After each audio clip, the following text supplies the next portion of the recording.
I'm Dan Galusha, and welcome to another edition of Dan's Fishing Tales. We've been invited today by Don Banning to come to one of his favorite fishing spots here.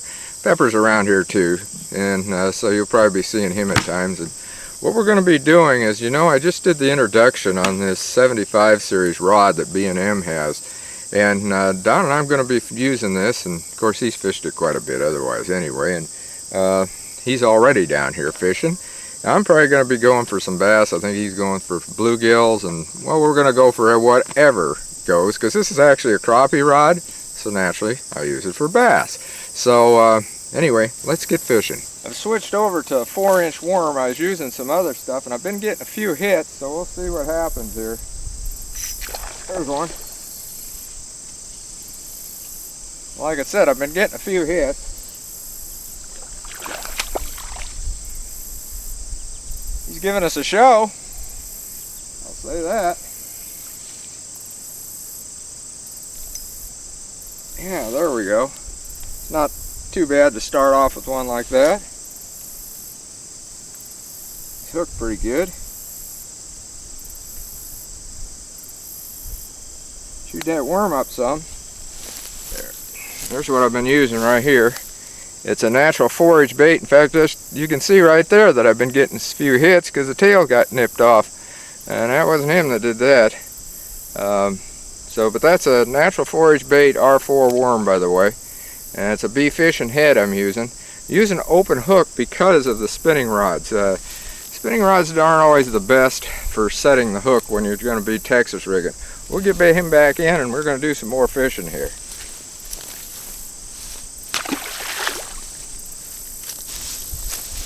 I got my worm fixed up. I see Don, he's moving right now. He's going to go to another spot. He's going to try it, still trying for some bluegills, so hopefully he'll get something yet. And I'm going to see what I can do with this. I'm letting this worm go all the way to the bottom and then working along slowly. That's a little bit deeper water out there than what I've been fishing. That last one, I got him up just a little bit shallower because it was right out there where it drops off. And we'll just see what happens. Like I said, Don, he's heading out that way moving.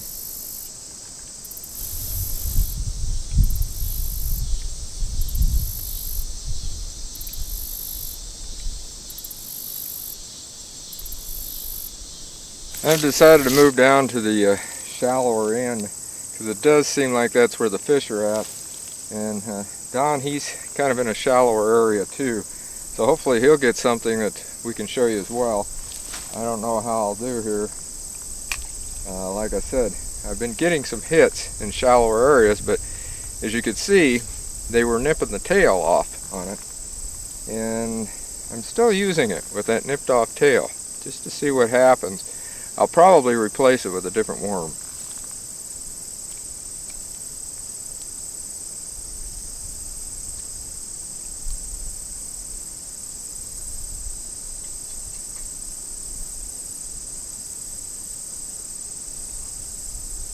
A lot of clumps of moss in this shallower area.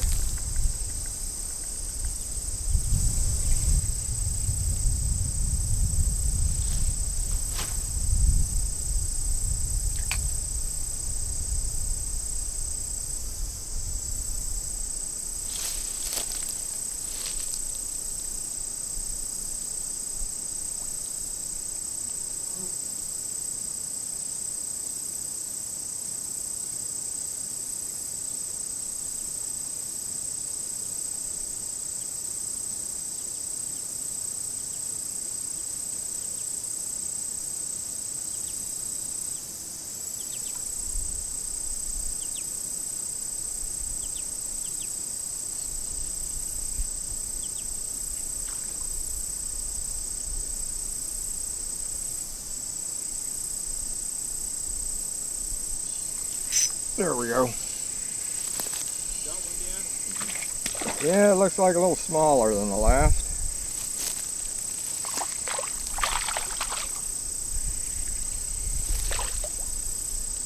Yeah, he's a bit smaller. Now I will have to get a different worm. He took that one out, but like I said, I think they're around those clumps in the shallower water, which as you can see, that's where I got that one, but again, smaller than the last. Well, I went back and got my bag full of natural forage baits, and also brought along another thing that is what's called a limit stick. We're going to try that too. Now normally you hook these in the middle. I'll try that to see how that works with this bee fishing head, but I don't know, I might even try it another way. Just mess around with it. I'm just doing some experimenting since we've been doing it this rod. And by the way, this one piece, 7.5 foot, does seem like it does pretty doggone good with bass. And this is a medium action, by the way. Well, and I've got a 1/8 ounce head on here. Wasn't quite sure, I had to take a look. And that's the nice thing about the bee fishing heads. They actually mark it right on the bottom as to what weight you're using, just in case you get a little bit confused out there. So I'm gonna hook up one of these limit sticks, see what happens. And if it doesn't work, I'll go back to that 4-inch, that R4 finesse worm. So, and by the way, it's got kicking bass in it. That's another thing that helps. That's put right into the plastic. Pepper's messing around over here. He's never been at this lake, and so like I said, Don Banning invited us. And what I'll do with this, in fact, I'm going to start right off. Now you do hook it in the middle, but I'm going to start right off by actually rigging it like I did the other worm, where I go down, bring it around just as it bends, push it through right there. You can see what I'm doing. Putting it on there, and of course this has got that little wire keeper. And we're going to try it that way and see how that works. This should be interesting, because they've been hitting that 4-inch, but this is just a little bit thicker, and it's got a lot more weight to it, so it's going to go down a lot faster. Well, let's see what happens here.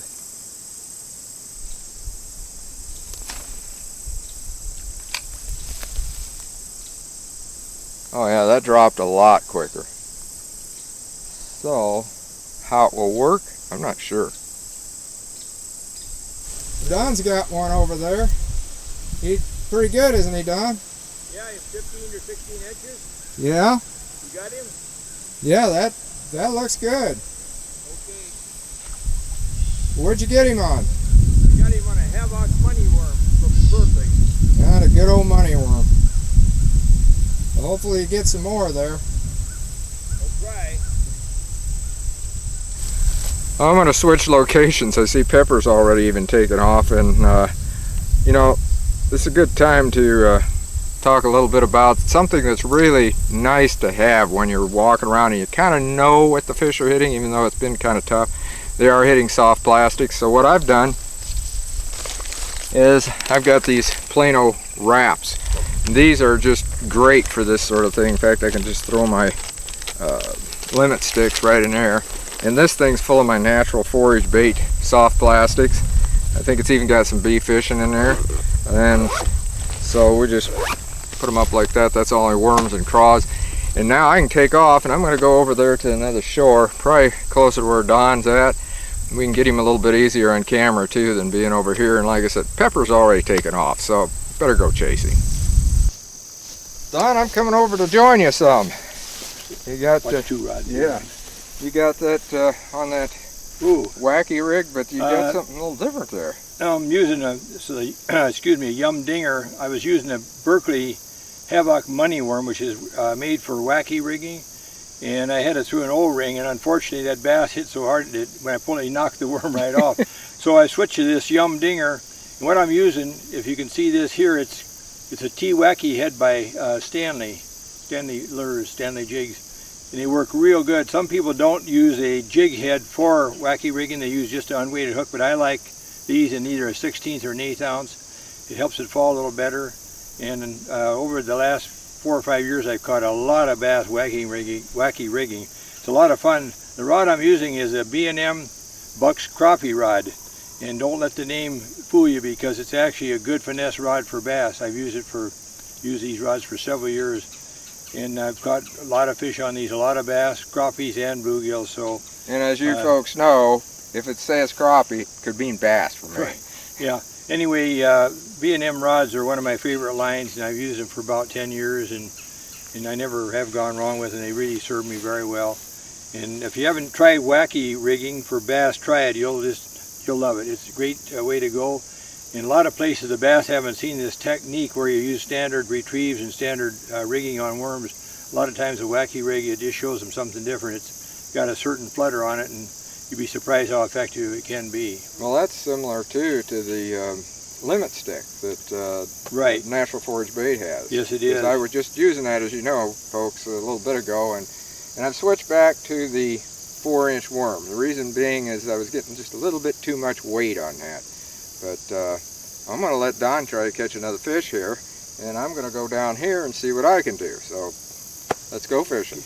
I'm going to sit down for a while. My back's getting a little stiff. I call it advancing young age, so that's putting it mildly. You know, I was just thinking, Don, why don't we tell, because we were talking about these new 75 series rods, these crappie rods. You know, we were telling you all about that. Now me, as you know, is bass, but I also go for crappies and panfish. I mean, there's nothing wrong with that. I do that a lot. But Don, you've been fishing that longer than I have. I'm using some nanofill line on mine. What have you found with that?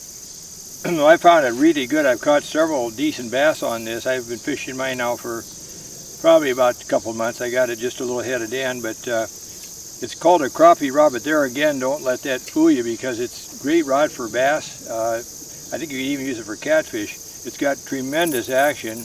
It's rated as a medium rod. It throws the lures a long, long ways, and you can see it's an attractive rod too. It's got the 75th anniversary logo on here, and if they're not at your dealers now, be on the lookout for them. They should be coming out either late this year or sometime next year. You know what I like? I'm going to show you up close here.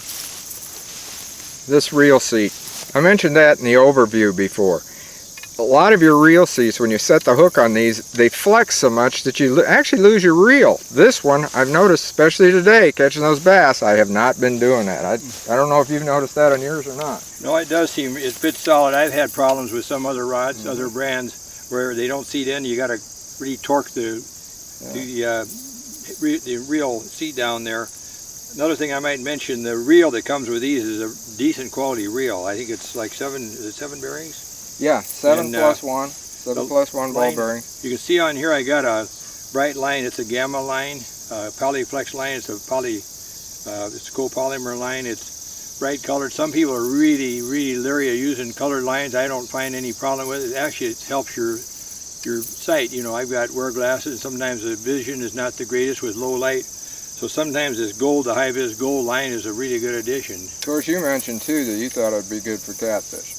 Right, I really do. Yep, and I'm sure it would be. I mean, especially now I used to fish ultralight for catfish in the Mississippi River, no less, and it was because I was going along these areas where these fish were hanging up underneath brush. I'd take an ultralight and flip up underneath there, and I'd even use a 2-inch man's auger tail worm. And that made it like a mayfly. That was during the mayfly season, and I'll tell you, you wouldn't believe all the different species I caught, but catfish, and it's a ball to get them on a light rod if you're not just wanting to horse them. Especially a longer rod. Years ago on Rock River here in our location, our locality, a lot of the old timers had actually used fly rods for catfish. They used the old single action, or the automatic reels with mono. And my uncle gave me his 8.5 or 9 foot rod years ago, and I put a spinning reel on it. I went out and was fishing shrimp and wading the river when it's low. I'll tell you, that was a great sport. And here again, a longer rod brings out the best in any fish.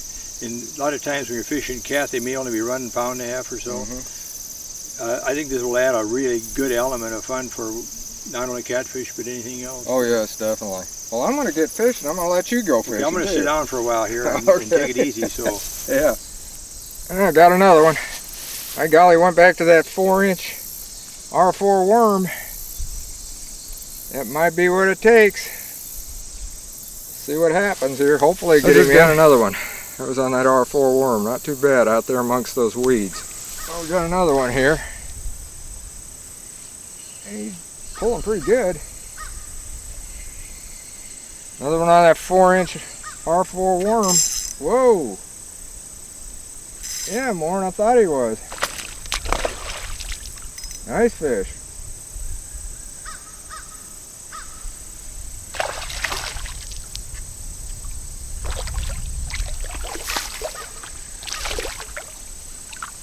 Okay, he's right in the weeds, that figures. You got him, Dan? Yeah, I got him. Full of weeds, but I got him. There we go. Not too bad a fish. He's down there. Gotta get my pliers to get that. There we go. He's ready to go back in. That's a decent fish. Not real big in this lake, I don't think. But again, that's another one on that 4-inch finesse worm, that R4 worm. So seems like that's working, and this rod is definitely working well for those finesse worms, and that's what I was kind of thinking. I think maybe the finger jigging might work well too, but right now, no. I'm gonna get another one of these on. That was torn up pretty good, and then I'm gonna get back out there fishing. Yeah, I got one in the... He's in the weeds. Oh, he's over on the other side of it. You can lead him out of there. That stuff is bad news. Yeah. There he comes out. He's Yeah. out. He's crushed up, isn't he? No kidding. He's got a straight Yeah. jacket on. Get up here. Hate lifting fish in by the line. I know. I've had to do it here in other places. Well, there we go. Got another one.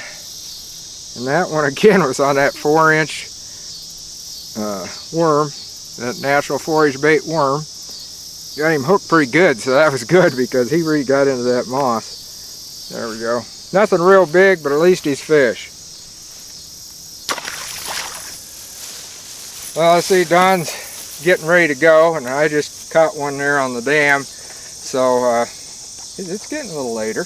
We put in a pretty good day. I didn't do as well as you, Dan, but I'll tell you, anytime I can be out in the water and catch just a minimum amount of fish, it's a fun day for me. And we caught quite a few. I had a lot on. Don had some that he lost. Didn't get any of those bluegills you were after, but still, for some reason they weren't cooperating. Bluegill's not cooperating. Does that make sense? Not really. But this 4-inch natural forage bait worm, the R4 as they call it, did its job today. It was real good on it. And Don, I want to thank you for inviting Pepper and me out. Hey, it's always a pleasure fishing with you, Dan, like it has been over the many, many years. It's, anytime we can share the outdoor experience, regardless of where it is, it's my kind of day. Yes, it is, and it was a lot of fun. So folks, until next time, get out on the water and have a great day of fishing.